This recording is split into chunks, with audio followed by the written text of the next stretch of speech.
जय श्री कृष्णा जी। आज हम सुनेंगे दशा माता के दिनों में कहने वाली दशा माता व्रत की कथा। एक घर में देवरानी जेठानी थी। उनके कोई संतान नहीं होती थी। वे मेहनत मजदूरी करके अपना पेट पालती थी। एक दिन सवेरे सवेरे गांव में आग लेने गई, परंतु किसी ने उनको आग नहीं दी। उस दिन गांव भर में दशा रानी का पूजन था। दोनों घर आकर कहने लगी कि आज तो गांव भर में दशा रानी का पूजन है, कोई आग देती ही नहीं, क्या किया जाए। आखिर जेठानी बोली कि कुछ हानि नहीं, आज हम लोगों का भी व्रत से शाम को जब आग मिलेगी तब रसोई बनाकर भोजन कर लेंगे। संध्या के समय जेठानी अपनी एक पड़ोसन के घर आग लेने गई और पूछा कि दशहरा का पूजन करने से क्या होता है। उसने जवाब दिया कि जिस बात की इच्छा करके कंडे लिए जाए वह इच्छा पूर्ण होती। तब जेठानी बोली कि बहन, अब की बार जब गंडे पड़े तब मैं भी गंडा लूंगी। जेठानी आग लेकर पड़ोसन के घर से बाहर निकली ही थी कि गाय चरकर आती हुई दिखाई दी। ग्वाला पीछे पीछे आ रहा था। उसने कंधे पर एक बछड़ा था और एक गाय उसको चाटती हुई उसके पीछे पीछे आ रही थी। पड़ोसन ने पूछा, भैया तुम्हारी गाय पहली ही ब्याई है या दूसरी तीसरी? उसने कहा कि पहली। पुनः स्त्री ने पूछा कि बछड़ा है या बछिया? ग्वाला ने जवाब दिया कि बछड़ा है। तब पड़ोसन ने जेठानी से कहा कि लो, अब घर जाकर दशा रानी का गंडा ले लो। 9 दिन तक कथा कहानियां सुनना, 10वें दिन सिर से स्नान करके पूजन करना। दशा रानी तो 10 दिन के भीतर ही तुम्हारी मनोकामना पूर्ण कर देगी। उसने अपने घर जाकर देवरानी को भी यह बात बताई। दोनों ने दशा रानी के गंडे के लिए मनौती मानी कि हमारे संतानें पैदा होगी तो हम सुहागिनी न्योता कर विधि विधान से व्रत पूर्ण करेंगी। देवरानी जेठानी दोनों ही गर्भवती हो गई। 9 महीने के बाद ही दोनों के गर्भ से 2 सुंदर बालक जन्मे। देवरानी ने कहा कि लड़के होने पर जो सुहागिनी न्योते की मनौती मानी थी उसको पूरा करना चाहिए। जेठानी ने कहा, अभी ऐसी क्या जल्दी पड़ी है? जब लड़के बड़े होंगे, उनकी सगाई होगी, उस दिन सुहागिनी न्योत देंगे। लड़के बड़े हो गए, उनका सगाई संबंध भी पक्का हो गया, फिर भी जेठानी ने सुहागिनी नहीं न्योती। उसने कहा कि जिस दिन लड़कों की भंवरे पड़ेगी उस दिन सुहागिनी न्योत कर उत्सव के साथ पूजा की जाएगी। तब देवरानी बोली कि बहन, तुम चाहो तब करना, पर मैं तो मंडप के दिन ही सुहागिनी न्योतूंगी। देवरानी ने जैसा कहा था वैसे ही किया। उसने मंडप के दिन ही सुहागिनी न्योत दी, परंतु जेठानी ने कुछ भी परवाह नहीं की। बारात सजाकर दोनों दूल्हे ब्याहने के लिए चले। जिस लड़के की माँ ने मंडप के दिन सुहागिनी न्योती थी उसका तो विवाह बड़ी धूमधाम से पूर्ण हो गया, परंतु जिसकी माता ने सुहागिनी नहीं न्योती थी उसको ठीक भंवरों के समय दशा रानी बीच मंडप से ही हर कर ले गई। दूल्हे को गायब होते देख वर कन्या दोनों पक्षों में हाहाकार मच गया। लड़की की माता बड़े संकट में पड़ गई कि अब यह अधब्याही लड़की किसके सिर मंडी जाएगी। पास पड़ोस की चतुर स्त्रियों ने लड़की की माता को समझाया और ब्याह का जो सीधा सामान बचा हुआ था उसे उसी लड़की के हवाले कर दिया। लड़की मंगते भिखारी को सदाव्रत देने लगी। एक दिन एक साधु तीर्थ यात्रा करता हुआ उसी गांव की ओर आया। गांव से बहुत दूर घने जंगल में एक बड़ा पीपल का पेड़ था। लोग उस पेड़ को पारस पीपल कहते थे। उस पेड़ में दशा रानी का वास था। साधु चलता चलता शाम को उसी पेड़ के नीचे ठहर गया। वहाँ अंधेरा हो गया। जब दिया बत्ती का समय हुआ तो झाड़ूदार ने आकर उसी पेड़ के पास मैदान में झाड़ू लगाई।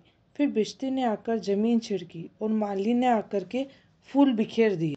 तब अनेक देवता अनेक प्रकार की पोशाकें पहने हुए आकर यथास्थान बैठने लगे। सबसे पीछे स्वर्ग से राजा इंद्र का सिंहासन उतरा। उसी के साथ अनेक अप्सराएं साज सामान सहित वहां आई और इंद्र के सिंहासन के सामने नाचने लगी। उसी समय दशा रानी उस अधब्याही लड़के को गोद में लिए पीपल के पेड़ से उतरी। इंद्र के साथ साथ स्वर्ग से एक सुरा गऊ भी आई थी। उसने 2 कटोरा दूध दिया। लड़के ने अधब्याही के भाग का 1 कटोरा दूध अलग रख दिया और 1 कटोरा दूध पी लिया। जब तक नाच तमाशा होता रहा दशा रानी लड़के को गोद में लिए बैठी रही। सवेरा होते होते देवताओं का दरबार भंग हुआ। साधु भी वहां से चलकर गांव में चला गया। वही साधु गांव में भिक्षा मांगता मांगता उसी अधब्याही लड़की के घर आया। लड़की ने उसके लिए भोजन तैयार किया। बाबा जी भोजन करने बैठे तब लड़की ने 3 पतले परोसकर एक को अधब्याही वर के नाम से अलग सरका दिया। एक पत्तल बाबा जी के सामने परोसी और एक पत्तल उसने सामने रखी। बाबा जी ने अपने आप कहा, वाह, जो बात वहाँ देखने में आई थी वही बात यहाँ भी देखने में आ रही है। लड़की ने पूछा, क्या बाबा जी? बाबा ने बात बतलाते हुए कहा, हम वैरागी लोग ऐसी अनेक बातें कहा करते हैं। तुमको इन बातों से क्या प्रयोजन, तुम तो भोजन करो। लड़की हट कर गई। फिर भी बाबा चुप रहे। तब लड़की बोली कि आप साधु हैं, मैं सती हूँ। आप या तो अपनी बात का भेद बताइए या मेरा शाप लीजिए। तब बाबा ने रात का सारा हाल उसे बता दिया। उसने बाबा के साथ उस पीपल के पास जाने का निश्चय किया।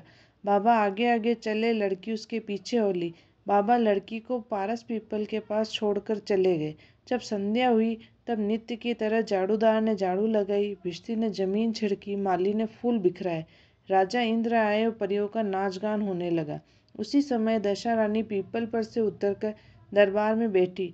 लड़के ने सुरा गाय से दूध लिया और उसने अधब्याई का कटोरा अलग रखकर जो ही अपना कटोरा मुंह से लगाया तो ही लड़की कटोरा हाथ में लेकर वर के सामने आ गई। वह बोली कि अपना भाग लेने के लिए मैं उपस्थित हूँ, सेवा भी करूँगी। तब वह बोला, मैं दशा रानी की सेवा में रहता हूँ। अभी मुझे दरबार में जाकर उन्हीं की गोद में बैठना होगा। यदि तुम मुझको चाहती हो तो दशा रानी को प्रसन्न करके उनको मुझसे मांग लो। लड़का दशा रानी की गोद में जा बैठा। लड़की अप्सराओं के साथ नाचने लगी। जब सवेरा हुआ तब दशा रानी ने कहा कि यह नई नाचने वाली लड़की बहुत नाची है। उन्होंने कहा, मैं तुमसे प्रसन्न हूँ, मांग जो कुछ मांगना है। लड़की ने दशा रानी से वचन ले लिया कि जो मांगू सो पाऊँ। जब उसने दौड़कर अपने पति को पकड़ लिया और कहा कि मुझे यही चाहिए, दशा रानी ने कहा, तूने मांगा तो बहुत, परंतु मैं वचन दे चुकी हूँ, इस कारण तेरा वर तुझे दे देती हूँ। राजा इंद्र ने दशा माता से पूछा कि भगवती, ये सब क्या भेद है, जरा मुझे भी बताइए। तब दशा रानी बोली कि यह लड़का मेरे ही वरदान से पैदा हुआ था। इसकी माता ने मनौती मानी थी कि जब लड़का पैदा होगा तब सुहागनों को न्योतूंगी, परंतु उन्हें आज तक अपना वचन पूरा नहीं किया। इसी कारण मैं अपने दिए हुए बालक को विवाह मंडप से हर लाई। यह इसकी अधब्याई स्त्री है, परंतु पतिव्रता है। इस कारण ये देव समाज में पहुंचकर मुझसे अपना पति छीन लिए जाती। दशा रानी के ऐसे वचन सुनकर इंद्र आदि सब देवता ने वर कन्या के ऊपर फूल बरसाए। तब तक साधु बाबा भी वहां आ गए। साधु बाबा, उसके पीछे दूल्हा और उसके पीछे लड़की, इस प्रकार तीनों गांव की ओर चले। जब वे लोग गांव के समीप पहुंचे तब लोगों ने लड़की के पिता को खबर दी कि तुम्हारी लड़की अपने दूल्हे के साथ वापस आ रही है। जिस दिन से लड़की चली गई थी, प्रथम तो उसी घड़ी से वह लज्जा के मारे घर से बाहर नहीं निकलते थे, और जो जो भी ये नई बातें सुनने में आई तो उन्होंने किवाड़ बंद कर लिए। उसने समझा लड़की बाबा के साथ आ रही होगी। उसी संबंध में लोग मेरा उपवास कर रहे हैं। किंतु जब गांव के गणमान्य और प्रतिष्ठित लोगों ने भी उनसे वही बात कही तब वह बाहर, और जब उसने दरवाजे पर सचमुच लड़की के साथ दामाद को खड़ा देखा तब तो उनकी प्रसन्नता का पार ही नहीं रहा। लड़की ने अपनी माता से कहा कि पहले वर के घर से सुहागनों को न्योत कर बारात यहाँ आनी चाहिए। अतः लड़की के पिता ने लड़के के घर खबर भेजी। वहाँ सुहागनों को न्योत कर बारात चली। बड़ी धूमधाम से विवाह हुआ। वर वधू दोनों अपने घर गए। तब फिर से लड़के की माता ने सुहागनें न्योती। दशा रानी ने जैसी की दशा फेरी वैसी कथा के श्रोता और वक्ता सबका कल्याण करे। हे दशा रानी, जैसे ही उसको टूटी वैसे सबको टूटना, और उसकी जेठानी की मति फेरी वैसी सबकी मति मत फेरना।